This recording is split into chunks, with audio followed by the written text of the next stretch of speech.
வணக்கம். இன்னைக்கு நாம பார்க்கக்கூடிய பதிவு தொல் தமிழர் வரலாறு. தமிழர்களுடைய பண்பாட்டு சிறப்பையும் அந்த பண்பாடு பத்தி அறியறதுக்கு உதவக்கூடிய சான்றுகளையும் பத்தி தெரிஞ்சு கொள்றது ரொம்பவே அவசியம். அதை பத்தி இந்த பதிவுல பார்க்கலாம். பதிவுக்குள்ள போறதுக்கு முன்னாடி நம்மளுடைய சேனல் UN Official கற்போம் தமிழை சப்ஸ்கிரைப் பண்ணிக்கோங்க. நான் தமிழ்நதி.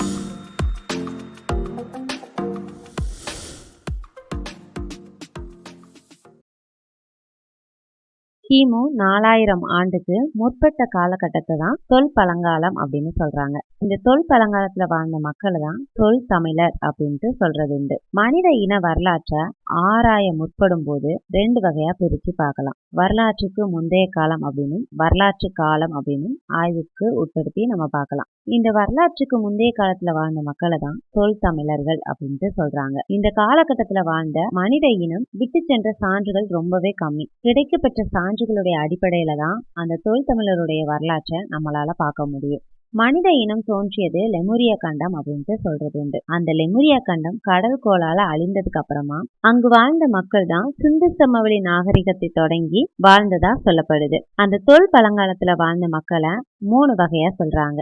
நீக்ரிட்டோ, ஆசிரிய மூதாதையர், திராவிடர் அப்படின்னு சொல்லிட்டு.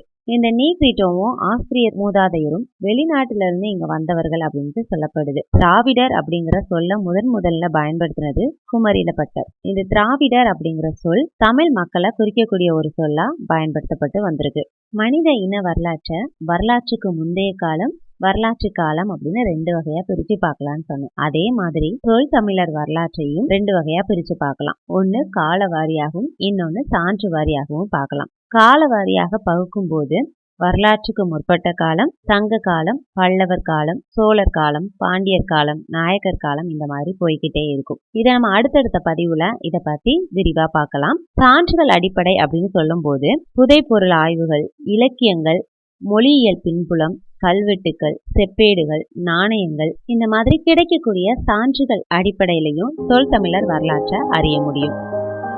புதைப்பொருள் ஆய்வு.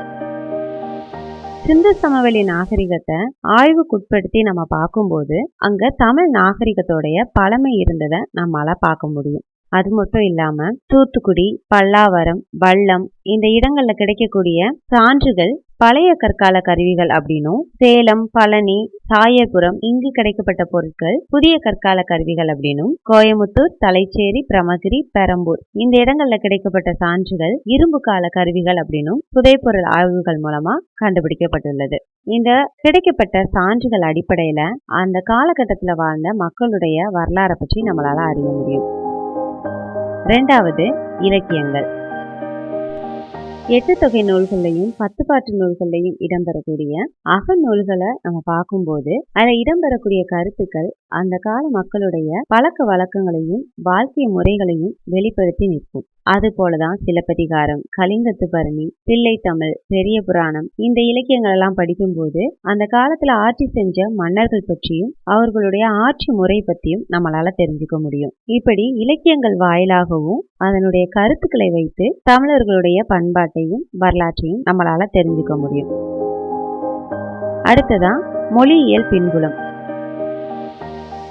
ஒரு மொழியோட எழுத்தமைப்பு, அதோட பழமை, வளர்ச்சி நிலை இதெல்லாம் கணக்கிட்டு அந்த மொழியோட காலகட்டத்தையும் அந்த மொழி பேசக்கூடிய மக்களுடைய வரலாற்றையும் நம்மளால அறிய முடியும். இதை தவிர்த்து செப்பேடுகள்ல காணக்கூடிய மொழி அமைப்பை வைத்து அந்த செப்பேடோடைய காலகட்டத்தை கணிக்க முடியும். இதே போலதான் கல்வெட்டுகள்ல இடம்பெறக்கூடிய மொழியை வைத்தும் அந்த கல்வெட்டுடைய காலத்தை கணிக்க முடியும்.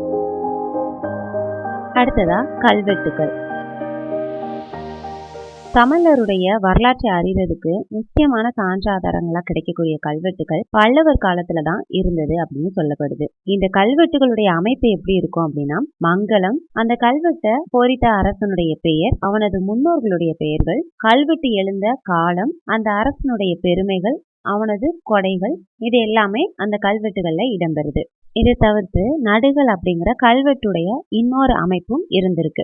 இந்த நடுகள்ல போர்க்களத்துல இருந்த வீரனுடைய பெயரும் அவனுடைய பெருமையும் அந்த நடுகள்ல பொறிக்கப்பட்டு அவன் வாழ்ந்த இடத்துலயோ இல்லனா அவன் வீழ்ந்த இடத்துலயோ அந்த நடுகளை வைத்து வழிபடக்கூடிய முறையும் இருந்திருக்கு.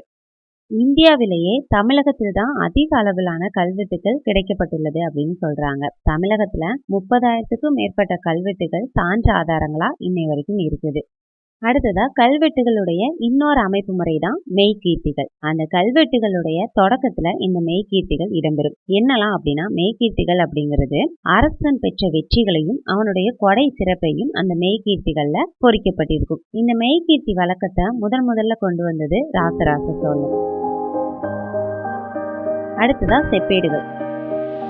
செப்பு தகடுகள்ல அரசனுடைய சின்னம் பொறிக்கப்பட்டு அதுல அரசனுடைய பெயர், அவன் செய்த கொடைகள், அவன் பெற்ற சிறப்புகள் இது எல்லாத்தையுமே பொறிக்கப்பட்டு அது வெளியிடப்பட்டுள்ளது. இது செப்பேடுகள் அப்படின்ட்டு சொல்றாங்க. சாதவாகனர் காலத்துக்கு அப்புறமா தான் செப்பேடுகள் வழக்கத்துல இருந்துச்சு அப்படின்னு சொல்றாங்க. திருவாலங்காட்டு செப்பேடு சோழருடைய வரலாற்றையும், சின்னமனூர், சீவமங்கலம், வேள்விக்குடி, தளவாய்நூர்புரம் இங்கு கிடைக்கக்கூடிய செப்பேடுகள் பாண்டியர் வரலாற்றையும் சொல்லக்கூடியதா இருக்குது. கல்வெட்டுகள் போலவே செப்பேடுகளும் ஒரு வகையான அமைப்பு நிலையை கொண்டுட்டு இருக்குது. செப்பேடுகளை ஆரம்பத்துல வாழ்த்து பாடல் இடம்பெறுது. அதுக்கு அடுத்து மெய்கீர்த்தி, எந்த அரசன் கொடுக்கறானோ அவனுடைய பரம்பரை பற்றிய விளக்கங்கள், அரசனுடைய கொடைப்பொருள் என்னவா இருக்கு, அந்த செப்பேடுகளை யாரு வாங்குறாங்க, இந்த குறிப்புகள்லாம் செப்பேடுகள்ல இடம்பெற்றுள்ளன. அடுத்ததா நாணயங்கள்.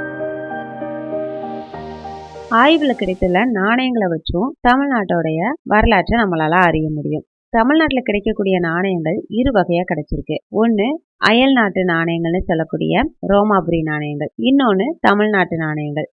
ரோமாபுரி நாணயங்கள் பொன், வெள்ளி, செம்பால செய்யப்பட்டிருக்கு. அது மட்டும் இல்லாம ரோமாபுரி நாணயங்கள்ல அந்த நாணயத்தை வெளியிட்ட அரசனுடைய தலை பொறிக்கப்பட்டிருக்கும். ஆனா தமிழ்நாட்டு நாணயங்கள் பொன்னால் தான் பெரும்பான்மையா இருந்திருக்கு. சில வகை நாணயங்கள் மட்டும்தான் செம்பால செய்யப்பட்டதா இருந்திருக்கு. தமிழ்நாட்டு நாணயங்கள்ல அந்த தமிழ்நாட்டுல எந்த மன்னன் அந்த நாணயத்தை வெளியிட்டானோ அந்த மன்னனுடைய சின்னமோ இல்லைன்னா அவனுடைய பட்ட பெயர்கள்ல ஏதாவது ஒன்றோ பொறிக்கப்பட்டிருக்கு.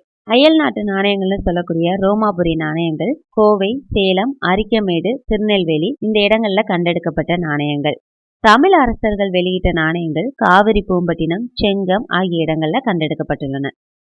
கலைக்கூடங்கள், கோவில்கள், கட்டிடங்கள் இதை வச்சும் தமிழ் மக்களுடைய வரலாற்றை நம்மளால அறிஞ்சுக்க முடியும். இந்த கலைக்கூடங்களும் கட்டிடங்களும் காலத்தால அழியாத ஒன்றா இன்னை வரைக்கும் நிலைத்து நிற்கின்றன. மாமல்லபுரம், சித்தனவாசல் இந்த இடங்கள்ல காணப்படக்கூடிய கலைக்கூடங்கள், மதுரை மீனாட்சி அம்மன் கோவில், திருமலை நாயக்கர் மகள், திருச்சி, திண்டுக்கல், வேலூர் இங்க இருக்கக்கூடிய கோட்டைகள் இது எல்லாமே அந்த காலத்துல ஆட்சி செய்த மன்னர்கள் பற்றி நம்ம அறியறதுக்கு ஒரு சான்று ஆதாரங்களா விளங்குகின்றன. தொல் தமிழர் வரலாற்றை அறியக்கூடிய சான்றுகள் பத்தி இந்த பதிவுல பார்த்தோம். கால வாரியா நம்ம அடுத்தடுத்த பதிவுகள்ல பார்ப்போம். இந்த பதிவு இதோட முடிவு பெறுது. மீண்டும் ஒரு தமிழ் உரையாடலுடன் சந்திக்கிறேன். நான் தமிழ்நதி. நன்றி.